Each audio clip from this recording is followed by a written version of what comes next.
Hoy, en Encuentro con tu ángel, vamos a continuar estudiando este pasaje de la historia de David, antes de que fuera rey, en uno de los capítulos más famosos de la Biblia titulado David y Goliat. Y vamos a leer el capítulo 17 de los versículos 41 al 47 del primer libro de Samuel, que dicen así: El filisteo iba y venía y se acercó a David. Su escudero iba delante de él. El filisteo dio a David una mirada de desprecio porque no era más que un muchacho. David era rubio y de buena apariencia. El filisteo dijo a David: ¿Acaso soy un perro para que vengas a atacarme con palos? El filisteo maldijo a David por todos sus dioses y enseguida le dijo: Ven para acá para entregarte como comida a los buitres y a las fieras. David respondió al filisteo: Tú me atacas con la espada, la lanza y la jabalina, pero yo me lanzo contra ti en nombre de Yahvé de los ejércitos, el Dios de las tropas de Israel que has insultado. Hoy Yahvé te entregará en mis manos, te derribaré y te arrancaré la cabeza. Hoy mismo daré tu cadáver y los cadáveres del ejército filisteo a las aves de rapiña y a las fieras salvajes. Toda la tierra sabrá que hay un Dios en Israel, y todos los que están aquí reunidos sabrán que Yahvé no necesita espada o lanza para dar la victoria, porque la suerte de la batalla está en sus manos. Él los va a poner a ustedes en nuestras manos. El episodio que estamos analizando recalca este principio que hemos venido meditando juntos, y es el de la debilidad aparente que logra vencer la fortaleza evidente. Dios nos ha estado confrontando, tanto de manera personal como de manera colectiva, como la familia que somos, para recordarnos que es muy insensato vivir la vida espiritual en nuestras fuerzas, confiados en nuestras supuestas habilidades. Y a lo largo de todos estos estudios que hemos tenido juntos, vemos esta perspectiva tan importante que la debilidad que nos confronta, cuando ésta nos lleva a los pies de Dios para reconocer que nosotros no podemos librar esta batalla, y le pedimos a Dios honestamente, junto con la entrega de nuestras vidas, su intervención. Entonces lo débil se hace fuerte. La fortaleza y el trabajo de Dios se pueden manifestar, no como un trabajo ajeno a tu voluntad, sino un trabajo que es el resultado cuando tu voluntad se dobla a sus pies. El pasado domingo vimos que esta era la lección que el profeta Samuel tenía que aprender cuando Dios lo envía a ungir al futuro rey de Israel, debido a que el rey Saúl, por su necedad, había sido desechado.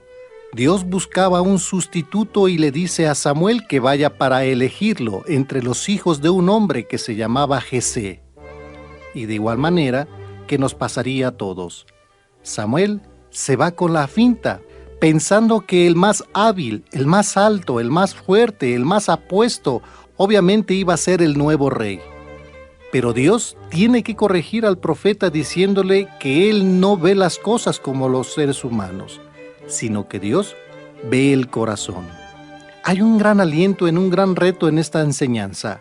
Primero, al saber que Dios no nos usa para nuestras supuestas habilidades o recursos, y que tampoco nos desecha por las cosas que el hombre sí lo haría. Y el reto es el saber que a Dios no le podemos esconder nada, que Él sabe lo que exactamente está sucediendo en nuestro corazón, cuáles son nuestros motivos, no solamente lo que hacemos, sino por qué lo hacemos. Todos a lo largo de nuestra existencia estamos tratando de construir una reputación, y es todo un proceso continuo de fabricarnos una imagen. Es imposible no hacerlo, pero Dios sabe cuánta vida hay detrás de esta imagen que tratamos de proyectar, y nos haría bien el recordar por qué David, cuando oraba, le decía a Dios que le mostrara lo que había en su corazón, ya que hemos aprendido que de esto depende si Dios te puede bendecir o no. ¿Cómo está tu corazón? David oraba diciendo: Examíname, oh Dios, y conoce mi corazón. Pruébame y conoce mis pensamientos, y ve si hay en mí camino de perversidad, y guíame en el camino eterno. Ustedes y yo pensamos que nos dominamos y que nos conocemos. Realmente nos llevaríamos una gran sorpresa si Dios nos mostrara lo que hay dentro de nuestro corazón. Esto fue lo que le permitió a David, desde su corta edad, ver este principio que estaba afectando al ejército de Israel. Desde una perspectiva totalmente diferente, incluso David puede encarar esta confrontación directa con el gigante Goliat, con la fe de Dios. Leímos que Goliat vio con desprecio a David, porque era muchacho, rubio y de hermoso parecer. No venía vestido como un militar, ni siquiera traía un arma como tal, solo una honda y unas piedras en su morral. Goliat menospreció a David, lo maldijo y lo amenazó. Y no vayamos a asumir que para David esto era cualquier cosa. Seguramente las palabras de Goliat que retumbaron en todo el valle, también retumbaron en su corazón. Tenemos que entender que la fe no es ausencia de temor. La fe no es ausencia de sentimientos. La fe no es negar las circunstancias. La fe es enfrentar lo que se nos está presentando con la perspectiva de que Dios nos quiere dar la victoria.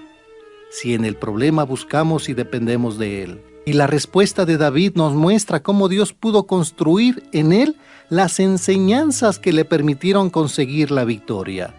Y si ustedes y yo vamos cachando estas enseñanzas y las aplicamos a nuestra vida, podremos ver a un Dios que vence en nuestras circunstancias y en nuestros problemas. En primer lugar, vemos claramente que David sabía que este no era un problema entre él y Goliat, ni siquiera que era un problema entre los ejércitos de Israel y Filistea. Para David era claro que esta era una batalla entre el Dios viviente y los dioses falsos de los filisteos. Esto aquí se trataba de quién es Dios. El mismo tipo de batalla que se libra en estos días. Hay muchos dioses con D minúscula en nuestra sociedad que a muchos creyentes los tienen inutilizados, dedicando sus vidas a cosas no necesariamente malas, pero que van haciendo que Dios ocupe un segundo, tercero o cuarto, o quién sabe qué lugar en nuestra vida, y no en el lugar que le permite a Dios el hacer funcionar esta vida. Incluso destinamos grandes recursos a esos dioses, el Dios comodidad, el Dios trabajo, el Dios deporte. Oye, ¿por qué no vas a la iglesia los domingos?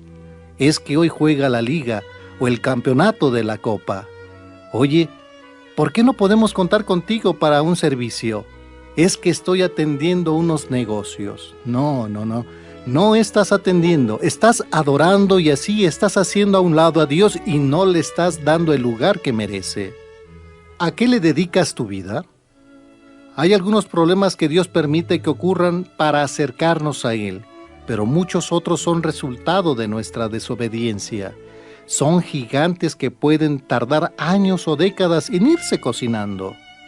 En el libro de Josué capítulo 24, Él está renovando el pacto con Dios con toda la nación y les hace un resumen de la historia de la bondad de Dios para con ellos. Y el versículo 12 les dice: expulsé delante de ustedes a los 2 reyes amorreos, no por la espada o el arco, sino por medio de las avispas que mandé delante de ustedes. Si se fijaron bien, dice, no por las espadas o el arco. Esto es muy importante porque ellos en ese momento tal vez dijeron, sí es cierto, Dios luchó por nosotros y nos regaló su victoria. Y podríamos pensar que esto quedó impreso en el corazón de la nación y que decían, cada vez que hemos obedecido, Dios nos ha colmado de bendiciones. Conclusión, vamos a vivir obedientes, ¿no? Mire, pues no. Dios le dice, yo he sido más que fiel con ustedes. Ahora, lo que les pido es que ustedes sean fieles conmigo. Y esa debería ser parte de nuestra oración diaria. Dios, permíteme con tu gracia serte fiel todos los días de mi vida. ¿Qué significaba en términos prácticos serle fiel a Dios? En el versículo 14 dice, ahora pues teman a Yahvé, sírvanle con su sinceridad y fidelidad, eliminen los dioses a los que sus padres sirvieron tanto más allá del río como en Egipto, y sirvan a Yahvé. En otras palabras, nos dice que limpiemos la casa, que nosotros somos un grupo especial que debemos mostrar una diferencia radical como alguien que tiene a Dios viviendo en su corazón.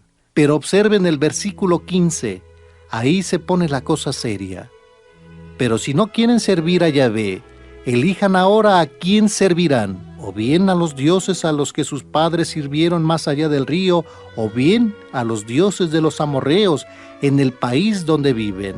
Lo que es yo y mi familia, serviremos a Yahvé. Y no quiero que interpreten esto como cuando alguien dice, no importa cuál sea el Dios en el que tú creas, todos te llevan al mismo camino. No.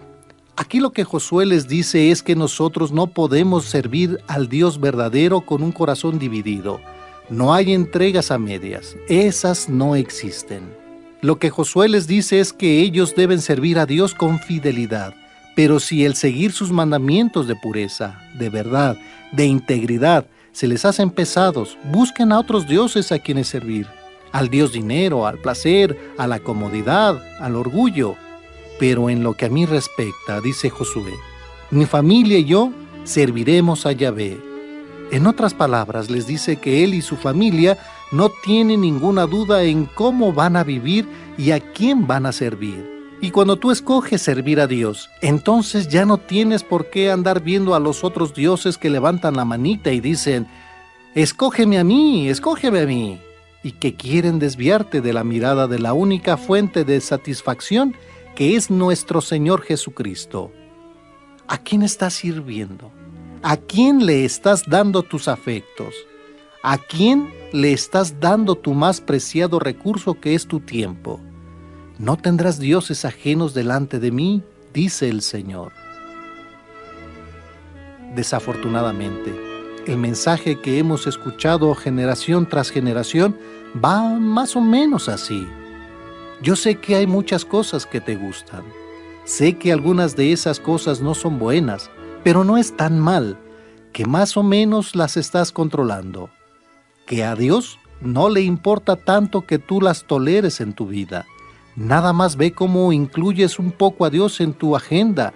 Ahí búscale un huequito, como si Dios estuviera parado en la banqueta, rogándonos que le hiciéramos caso, que lo atendamos, que nos interesemos por Él.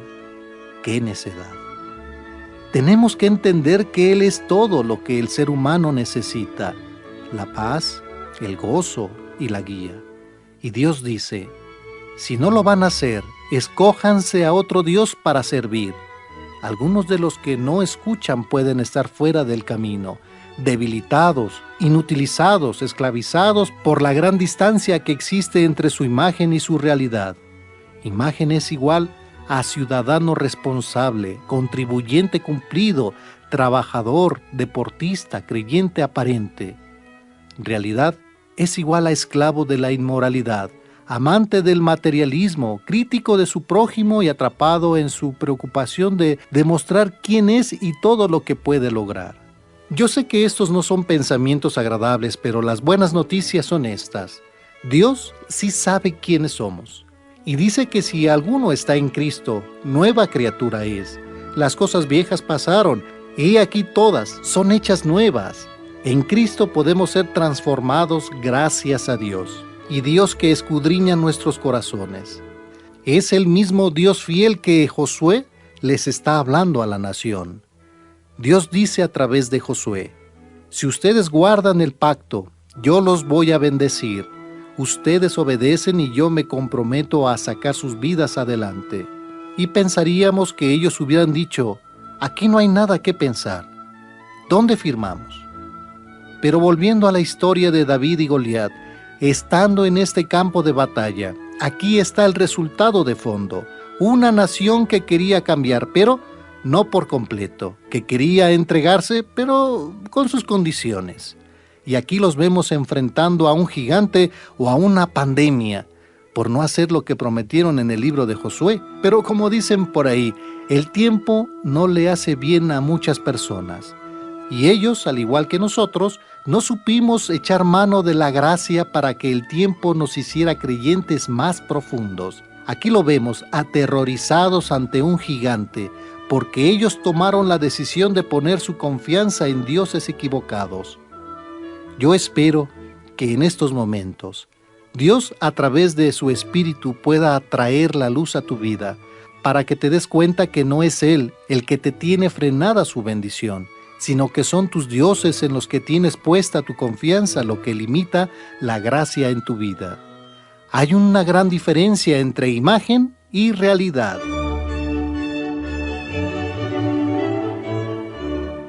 Lo precioso de David es que él sabe que este asunto no se trata de él, sino de Él, con E mayúscula, que todo es acerca de Dios.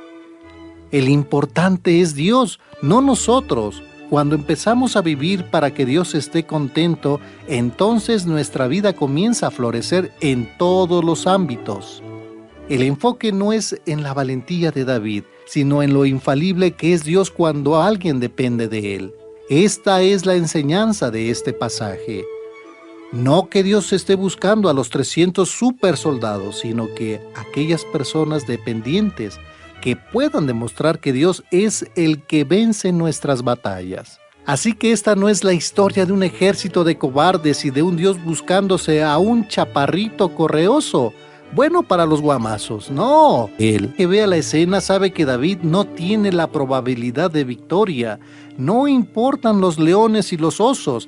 David nunca ha enfrentado a un hombre de 3 metros con 20 centímetros, adiestrado en guerra. Ahí hay 0 probabilidades de victoria. ¿Crees que en esta pandemia tienes 0 probabilidades de encontrar trabajo? ¿De salir adelante en tus negocios? ¿O de volver a la vida que tenías antes? Entonces es una gran plataforma para ver el poder de Dios actuando en tus circunstancias. Si dependes de Él, si lo buscas en las lecturas de su palabra, David no está ofendido por su imagen. Él está preocupado por el nombre de Dios. Todos los problemas en tu vida son espirituales. Perdóneme que se los diga. Todo lo permite Dios para empujarnos y muchos necesitan que los empujen muy fuerte para voltear a verlo. Aquí vamos a ver un punto muy importante. Pongan mucha atención. La fuerza que va a impulsar a David a la victoria es su anhelo de que Dios reciba el honor que su nombre merece. Cuando vemos hacia atrás este drama, descubrimos varias cosas que de primera impresión no quedan claras. Yo sé que nos encanta identificarnos con los héroes, en este caso con David, cuando la verdad, la mayoría de nosotros estamos infectados con el espíritu de Goliat. Pensamos que la batalla la gana el más fuerte, pero ya vimos que el vencedor es el que lee su Biblia para ser guiado, el que aprende a depender de la oración para que Dios actúe en tantas cosas que nosotros podemos cambiar. En Jeremías capítulo 9, versículo 23, así dice Yahvé: que no se alabe el sabio por su sabiduría, ni el valiente por su valentía, ni el rico por su riqueza. Quien quiera alabarse, que busque su alabanza en esto, en tener inteligencia y conocerme. Esto es lo que está haciendo David. Él le dijo a Goliat: tú me atacas con la espada, la lanza y la jabalina, pero yo me lanzo contra ti en nombre de Yahvé de los ejércitos. Esto no es un eslogan religioso, sino el resultado de que David conocía a Yahvé de los ejércitos.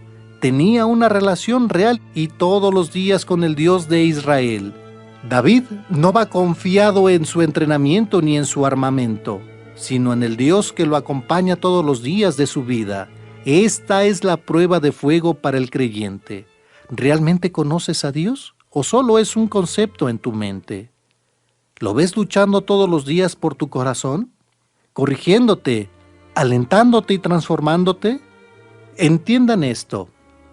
Tú puedes estudiar lo que quieras, entrenar el tiempo que gustes, viajar lo que desees, pero nada va a suplir el hueco que deja el no tener una comunión personal diaria y real con Dios, traducida en tu tiempo de lectura de la Biblia, de oración y servicio a tu iglesia. Deberíamos relacionarnos con Dios como si fuera un buen amigo con el que nos gusta estar y la pasamos bien, y tener como propósito de vida conocer cada vez más y más. Y lo que le da el valor a David para avanzar hacia Goliat es que él sabe que la reputación de Dios es algo por lo que vale la pena luchar, por lo que está dispuesto a arriesgar su vida. ¿Has encontrado algo por lo que estés dispuesto a vivir por ello? ¿Concibes incluso la idea de morir por un ideal? ¿Te importa que el nombre de Dios sea pisoteado? ¿Te importa que el nombre de Dios sea maltratado al tomar este precioso don que es la vida y haces con ella un desastre? ¿Te importa defender el nombre de Dios para no divorciarte o para mantenerte virgen hasta el matrimonio? No cabe duda que los que siguen a Dios son una raza diferente. ¿Saben por qué los incrédulos se burlan del cristianismo? Porque muchos cristianos son una burla. Esa es la verdad. Dicen, Señor, Señor, pero no hacen lo que el Señor pide. La obediencia tiene un peso muy importante en la vida espiritual. Hablemos claro, es muy fácil leer la historia de David y Goliat, pero olvídate por un momento de ellos, toma esta enseñanza y aplícatela en ti. ¿Hay algo que te importe tanto para ser valiente? A decirle a la bolita que te está invitando a hacer lo malo, yo no le entro. No por tu imagen, no por tu reputación, sino por el nombre de Dios. Déjenme terminar señalándoles cuál es la razón por la que David puede enfrentar a Goliat. David sabe con certeza qué hace cada quien. David le dice a Goliat, hoy Yahvé te entregará en mis manos. Este es un principio bíblico. Uno planta, otro riega, pero el que da realmente el crecimiento es Dios. También David le dice, toda la tierra sabrá que hay un Dios en Israel. Y todos los que están aquí reunidos sabrán que Yahvé no necesita espada o lanza para dar la victoria, porque la suerte de batalla está en sus manos. Él los va a poner a ustedes en nuestras manos. En otras palabras, hay tantas cosas que Dios no quiere que carguemos, pero que por nuestra falta de fe estamos llevando sobre los hombros. Aquí hay una preciosa enseñanza. Tu vida obediente va a impactar más de lo que te imaginas. ¿Por qué haces esto, David? Para que todo el mundo sepa que hay un Dios en Israel, el Dios que yo amo y que todos los días me insiste que me deje de engañarme a mí mismo. Lo que tú vas a hacer el día de hoy es poner el nombre de Dios en alto o hacer que el nombre de Dios sea cuestionado. Y para que nosotros podamos tener esa vida que impacta, nos ha ofrecido toda su gracia. Vivamos para mantener el nombre de Dios en alto. Este mundo lo necesita, y así tú verás el plan de Dios cumplido con creces en tu vida. No es por nosotros, es por Dios. El próximo domingo, queridos radioescuchas, les prometo, si Dios quiere y nos lo permite, que terminaremos con esta maravillosa historia de David y Goliat, aquí en su programa Encuentro con tu ángel.